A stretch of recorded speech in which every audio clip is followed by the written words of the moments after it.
Dear students, Income Tax and GSTയുടെ പുതിയൊരു ക്ലാസ്സിലേക്ക് എല്ലാവർക്കും സ്വാഗതം.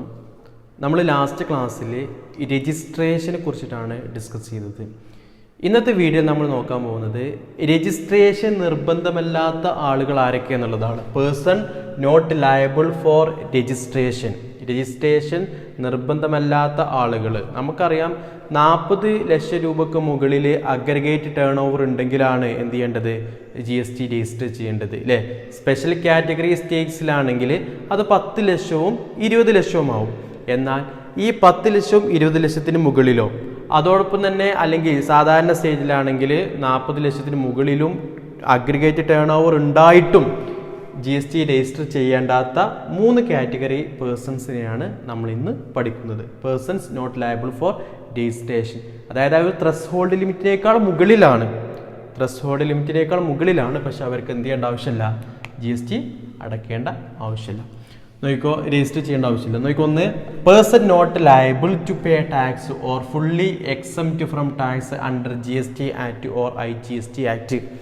GST ആക്ടിലും IGST ആക്ടിലുമായി പറയുന്ന person not liable to pay tax, tax അടക്കാൻ ബാധ്യസ്ഥനല്ലാത്ത കുറച്ച് ആളുകളുണ്ട്. അല്ലെങ്കിൽ fully exempt from tax, fully exemption കിട്ടുന്ന ആളുകൾ അല്ലേ. നമുക്കറിയാം ഫുള്ളി എക്സംപ്റ്റഡ് ഗുഡ്സും സർവീസൊക്കെ നമ്മൾ പഠിച്ചിട്ടുണ്ട്. അങ്ങനെ അല്ലെങ്കിൽ ഏതൊക്കെ വ്യക്തികൾക്കാണ് ടാക്സ് അടക്കാൻ ബാധ്യസ്ഥതയില്ലാത്തത് അവരെന്താണ് ഈ രജിസ്ട്രേഷൻ്റെ പരിധിയിൽ ഉൾപ്പെടില്ല. അപ്പോൾ എക്സംപ്റ്റ് ഫ്രം ടാക്സും ഉണ്ട്, അതോടൊപ്പം തന്നെ person not liable to pay ടാക്സും, അടക്കാൻ ബാധ്യസ്ഥനല്ലാത്ത ആളുകളും. രണ്ടാമത്തത്, an agriculturist to the extent of supply of produce out of cultivation of land. An agriculturist അയാൾ കൃഷി ചെയ്ത് പ്രൊഡ്യൂസ് ചെയ്ത പ്രൊഡക്റ്റിൽ നിന്നും എന്തെങ്കിലും പ്രൊഡക്റ്റ് എന്ത് ചെയ്യാണ് സപ്ലൈ ചെയ്യുന്നുണ്ടെങ്കിൽ അതിന് GST രജിസ്റ്റർ ചെയ്യേണ്ടതില്ല. ഒരു അഗ്രികൾച്ചറിസ്റ്റ് ആവണം. അഗ്രികൾച്ചറിസ്റ്റ് അദ്ദേഹം കൃഷി ചെയ്തുണ്ടാക്കിയിട്ടുള്ള വിളവിൽ നിന്നും എന്തെങ്കിലും ഗുഡ്സ് ട്രാൻസ്ഫർ ചെയ്തിട്ടുണ്ടെങ്കിൽ, സപ്ലൈ ചെയ്തിട്ടുണ്ടെങ്കിൽ അതിന് GST രജിസ്റ്റർ ചെയ്യേണ്ടതില്ല.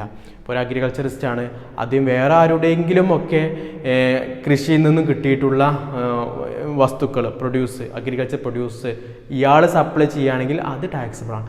അയാൾ സ്വന്തം കൃഷി ചെയ്ത് ആ കൃഷിയിൽ നിന്ന് കിട്ടുന്ന പ്രൊഡ്യൂസ് സപ്ലൈ ചെയ്യുകയാണെങ്കിൽ മാത്രമേ അതിലെന്തുള്ളൂ, എക്സംഷൻ ഉള്ളൂ, രജിസ്റ്റർ ചെയ്യേണ്ടാത്തുള്ളൂ. An agriculturist to the extent of supply of produce out of cultivation of land. അയാൾ ലാൻഡിൽ കൃഷി ചെയ്ത് അതിൽ നിന്ന് കിട്ടിയിട്ടുള്ള പ്രൊഡ്യൂസ് എന്ത് ചെയ്യാണ് സപ്ലൈ ചെയ്യുകയാണെങ്കിൽ അതിന് GST രജിസ്റ്റർ ചെയ്യേണ്ടതില്ല. എന്നതിൽ ഇൻകം ഈ ത്രസ്ഹോൾഡ് ലിമിറ്റിനേക്കാൾ കൂടുതലാണെങ്കിലും. മൂന്നാമത്തത്, categories of persons specified by government by the notification on the recommendation of GST Council. GST കൗൺസിലിൻ്റെ റെക്കമെൻഡേഷനോട് കൂടിയിട്ട് ഗവൺമെൻറ് ചില കാറ്റഗറി പേഴ്സൺസ് എന്ത് ചെയ്യും, സ്പെസിഫൈ ചെയ്യും. ഇന്ന ആളുകൾക്കൊക്കെ എന്ത് വേണ്ട, GST രജിസ്റ്റർ ചെയ്യേണ്ടതില്ല. എന്തിൻ്റെ അടിസ്ഥാനത്തിലാണ്? GST കൗൺസിലിൻ്റെ റെക്കമെൻഡേഷനോട് കൂടിയിട്ട് സെൻട്രൽ ഗവൺമെൻറ് എന്ത് ചെയ്യും, നോട്ടിഫൈ ചെയ്ത് കഴിഞ്ഞാൽ ആ വ്യക്തികൾക്ക് എന്ത് ചെയ്യേണ്ട ആവശ്യമില്ല. ആർക്കൊക്കെ സ്പെഷ്യൽ കാറ്റഗറി ആളുകളായിരിക്കും, വ്യക്തികളായിരിക്കും, അതല്ലെങ്കിൽ ബിസിനസ്സസ് ആയിരിക്കും, അവർക്ക് എന്ത് ചെയ്യേണ്ട ആവശ്യമില്ല, GST രജിസ്റ്റർ ചെയ്യേണ്ടതില്ല. അപ്പോൾ 3 തരം ആളുകൾക്കാണ് GST രജിസ്റ്റർ ചെയ്യുന്ന നിർബന്ധമല്ലാത്തത്. ത്രസ്ഹോൾഡ് ലിമിറ്റിനേക്കാൾ മുകളിലാണെങ്കിലും. ഒന്നാമത്തത്, person not liable to pay tax, tax അടക്കാൻ ബാധ്യസ്ഥനല്ലാത്ത ഒരാൾ. അല്ലെങ്കിൽ exempt from tax, fully exempt ആണ് ആ ഗുഡ്സ് സർവീസ് എങ്കിൽ അയാൾ GST രജിസ്റ്റർ ചെയ്യേണ്ട. ഇദ്ദേഹത്തിന് അഗ്രിഗേറ്റ് ടേൺ ഓവറൊക്കെ ഉണ്ടാവും, പക്ഷേ എന്ത് ചെയ്യേണ്ട ആവശ്യമില്ല, GST രജിസ്റ്റർ ചെയ്യേണ്ട ആവശ്യമില്ല. രണ്ടാമത്തത്, അഗ്രികൾച്ചറിസ്റ്റ് അദ്ദേഹത്തിൻ്റെ ലാൻഡിൽ കൃഷി ചെയ്ത് കിട്ടിയിട്ടുള്ള പ്രൊഡ്യൂസ് അത് സപ്ലൈ ചെയ്യുകയാണെങ്കിൽ ഇതിനാവശ്യമില്ല. മൂന്നാമത്തെ, categories of person specified by the government by notification of the recommendation of GST council. GST കൗൺസിലിൻ്റെ റെക്കമെൻഡേഷനോട് കൂടിയിട്ട് സെൻട്രൽ ഗവൺമെൻറ് ഇഷ്യൂ ചെയ്യുന്ന നോട്ടിഫിക്കേഷൻസിലുണ്ടാവും ചില സ്പെസിഫൈഡ് പേഴ്സൺസ്. ആ സ്പെസിഫൈഡ് പേഴ്സൺസിന് GST രജിസ്റ്റർ ചെയ്യേണ്ടതില്ല. ഓക്കെ, ഇനി വളരെ ഇമ്പോർട്ടൻ്റ് ആയിട്ടുള്ള ഒന്നാണ് registration procedure under GST. Registration procedure എങ്ങനെയെന്നുള്ളതാണ്. ഒരു 5 പോയിൻ്റാണ് നമ്മൾ രജിസ്ട്രേഷൻ പ്രൊസീജിയറിനാക്കി മാറ്റിയിട്ടുള്ളത്. ആ 5 പോയിൻ്റ് പഠിച്ചാൽ മതി.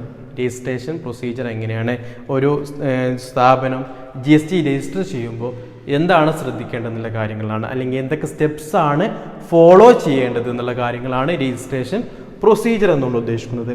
അതിൽ ഒന്നാമത് നോക്ക്, every person who is liable to be registered shall apply for registration 30 days from the date on which become liable to registration. അതായത് ഒരു വ്യക്തി അല്ലെങ്കിൽ ഒരു സ്ഥാപനം അല്ലേ, അല്ലെങ്കിൽ ഏതൊരു വ്യക്തികളാവാം, അവർക്ക് ടാക്സ് അടക്കാൻ ബാധ്യസ്ഥനായി കഴിഞ്ഞാൽ, അതായത് ടാക്സ് അടക്കേണ്ട ലിമിറ്റൊക്കെ അവരെത്തിക്കഴിഞ്ഞാൽ 40 ലക്ഷം രൂപയിലേക്ക് അവരെത്തിക്കഴിഞ്ഞാൽ അവരെന്ത് ചെയ്യണം? 30 ദിവസത്തിനുള്ളിൽ അവർ രജിസ്ട്രേഷൻ്റെ അപ്ലിക്കേഷൻ കൊടുക്കണം. അപ്പോൾ ഒന്നാമത്തെ പോയിന്റ് എന്താ പറഞ്ഞത്?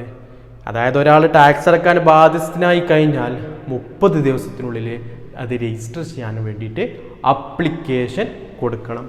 രണ്ടാമത്തത് before apply for registration declare he's, അതായത് രജിസ്ട്രേഷന് അപ്ലിക്കേഷൻ കൊടുക്കുന്നതിന് മുമ്പായിട്ട് ഡിക്ലെയർ ഹീസ്, അദ്ദേഹത്തിൻ്റെ ഈ താഴെ പറയുന്ന കാര്യങ്ങളൊക്കെ എന്ത് ചെയ്യണം? ഡിക്ലെയർ ചെയ്യണം. അതായത് അപ്ലിക്കേഷന് കൂടി വെക്കണം എന്നുള്ളതാണ്. അദ്ദേഹത്തിൻ്റെ legal name, pan permanent account number, mobile number, email ID, state or union territory, അതേ സ്റ്റേറ്റിലാണോ അതോ യൂണിയൻ ടെറിട്ടറിയിലുള്ളതാണോ എന്നൊക്കെ പ്രസ്താവിക്കാൻ വേണ്ടിയിട്ടൊക്കെ എന്ത് ചെയ്യണം? അദ്ദേഹം ഡിക്ലെയർ ചെയ്യണം. എന്തൊക്കെയാണ്? Legal name, pan, mobile number, email ID, state or union territory. In party A form GST register 01 on common portal, അദ്ദേഹം എന്ത് ചെയ്യണം? ഒരു GST രജിസ്റ്റർ ചെയ്യാൻ വേണ്ടിയിട്ട് പാർട്ടി എ ഫോമിൽ GST രജിസ്റ്റർ 1 ആണ് അദ്ദേഹത്തിൻ്റെ കോമൺ പോർട്ടൽ. അതിലാണ് അദ്ദേഹം എന്ത് ചെയ്യേണ്ടത്? അപ്ലിക്കേഷൻ കൊടുക്കേണ്ടത്. അപ്ലിക്കേഷന് കൂടെ ഇത്രയും കാര്യങ്ങൾ, legal name, pan, mobile number, email പോലുള്ള അദ്ദേഹത്തിൻ്റെ ബേസിക് ആയിട്ടുള്ള കാര്യങ്ങൾ എന്ത് ചെയ്യണം? ഡിക്ലെയർ ചെയ്യണം. മൂന്നാമത്തത് on successful verification of these numbers, ഈ കാര്യങ്ങളൊക്കെ വെരിഫൈ ചെയ്ത് കഴിഞ്ഞാൽ reference number will be generated, അദ്ദേഹത്തിന് എന്ത് കിട്ടും? റെഫറൻസ് നമ്പർ കിട്ടും. ആ റെഫറൻസ് നമ്പർ കിട്ടിയതിന് ശേഷമാണ് ഇനി ബാക്കിയുള്ള കാര്യങ്ങൾ ചെയ്യേണ്ടത്. Procedure of registration and GST നമ്മൾ 3 സ്റ്റെപ്പ് പറഞ്ഞു. ഒന്നാമത്തെ സ്റ്റെപ്പ് എന്ന് പറയുന്നത് അപ്ലിക്കേഷൻ ഫോം ഫില്ല് ചെയ്യുക. രണ്ടാമത്തത് അതിൻ്റെ കൂടെ ഡിക്ലെയർ ചെയ്യേണ്ട ചില ഫോംസ് ഉണ്ട്, അതൊക്കെ വെക്കുക. മൂന്നാമത്തത് അങ്ങനെ അത് സക്സസ്ഫുൾ വെരിഫിക്കേഷൻ കഴിഞ്ഞാൽ നമുക്കതിൽ നിന്നൊരു റെഫറൻസ് നമ്പർ കിട്ടും. ആ റെഫറൻസ് നമ്പർ കിട്ടിയതിന് ശേഷം നമ്മൾ ചെയ്യേണ്ടതാണ് applicant shall submit part B of form GST register 1. അതായത് GST register number 1 part B ഉണ്ട്. നമ്മൾ നേരത്തെ പാർട്ട് എയിലാണ് ബാക്കിയുള്ള കാര്യങ്ങൾ ചെയ്തത്. പാർട്ട് ബിയിൽ ഡ്യൂലി സൈൻഡ് എല്ലോ with document specified in the Z form at common portal. അതായത് Z ഫോമിൽ കുറച്ച് ഡോക്യുമെന്റ്സ് പറയുന്നുണ്ട്. ആ ഡോക്യുമെന്റ്സ് എല്ലാം ഉൾപ്പെടുത്തിക്കൊണ്ട് തന്നെ പാർട്ട് ബിയിൽ നമ്മൾ എന്ത് ചെയ്യണം? അതിൻ്റെ ബാക്കിയുള്ള കാര്യങ്ങളൂടെയും ഇൻക്ലൂഡ് ചെയ്യണം. അതിൽ സൈൻ ചെയ്ത് കൊടുക്കുകയും വേണമെന്നുള്ളതാണ് പറയുന്നത്. അപ്പോൾ നമ്മൾ റെഫറൻസ് നമ്പർ കിട്ടിക്കഴിഞ്ഞാൽ ഇനി part B of register number 1, register number 1 രജിസ്റ്ററിൽ ഒന്നാമത്തെ രജിസ്റ്ററിൽ തന്നെ എന്തുണ്ട്? രണ്ടാമത്തെ പാർട്ട് ഉണ്ട്. ആ പാർട്ട് നമ്മൾ എന്ത് ചെയ്യണം? ഫില്ല് ചെയ്യണം, അതിൽ സൈൻ ചെയ്യണം. അതോടൊപ്പം തന്നെ Z ഫോമിൽ കുറച്ച് ഡോക്യുമെന്റ്സ് പറയുന്നുണ്ട്. ആ ഡോക്യുമെന്റ്സ് ഒക്കെ നമ്മളതിൽ ഉൾപ്പെടുത്തിയിട്ടുണ്ടായിരിക്കണം. ലാസ്റ്റ് സ്റ്റെപ്പ് ഇതാണ്.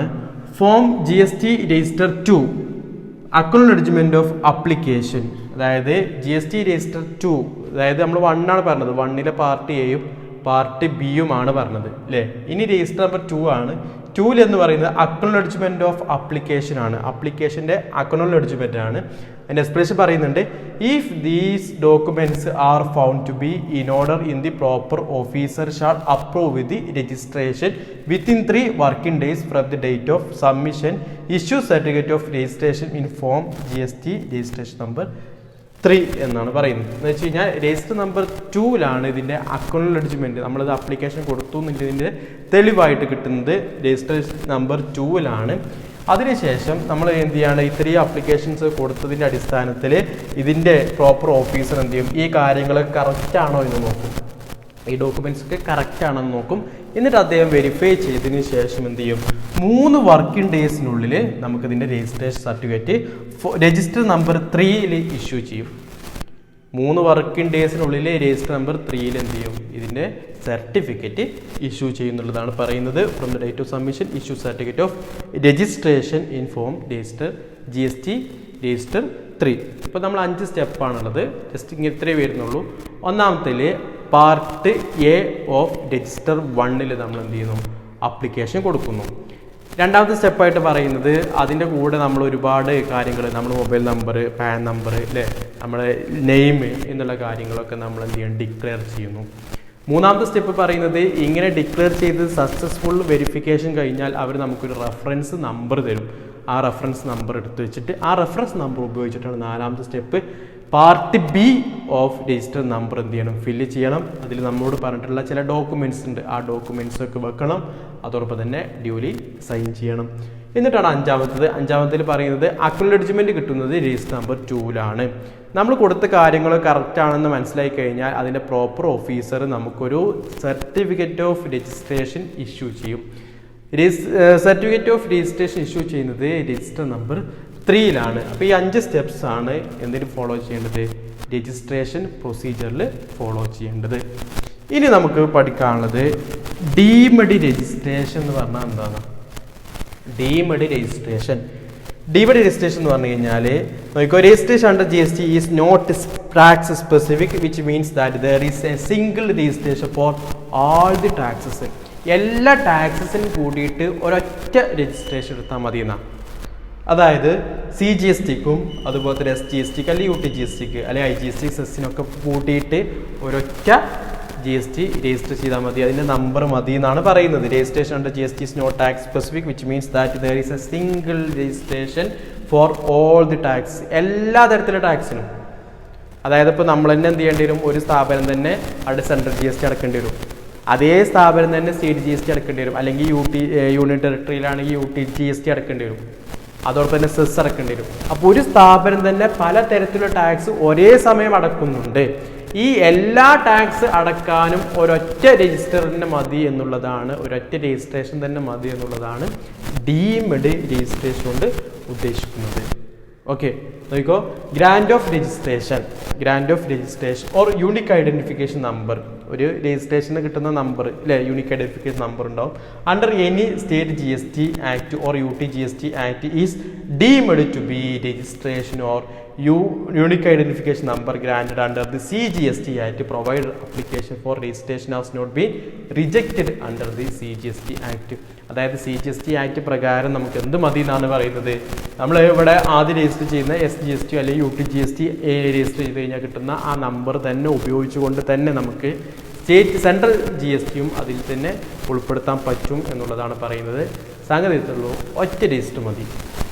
ആ ഒരൊറ്റ രജിസ്ട്രേഷൻ ഉപയോഗിച്ചുകൊണ്ട് തന്നെ നമുക്ക് സ്റ്റേറ്റ് GSTയും UTGSTയും ആണെങ്കിൽ UTGST, സെൻട്രൽ GSTയും അതോടൊപ്പം തന്നെ സെസ്സും എല്ലാം അടക്കാൻ കഴിയും എന്നുള്ളതാണ് ഡീംഡ് രജിസ്ട്രേഷൻ കൊണ്ട് ഉദ്ദേശിക്കുന്നത്. ഓക്കെ.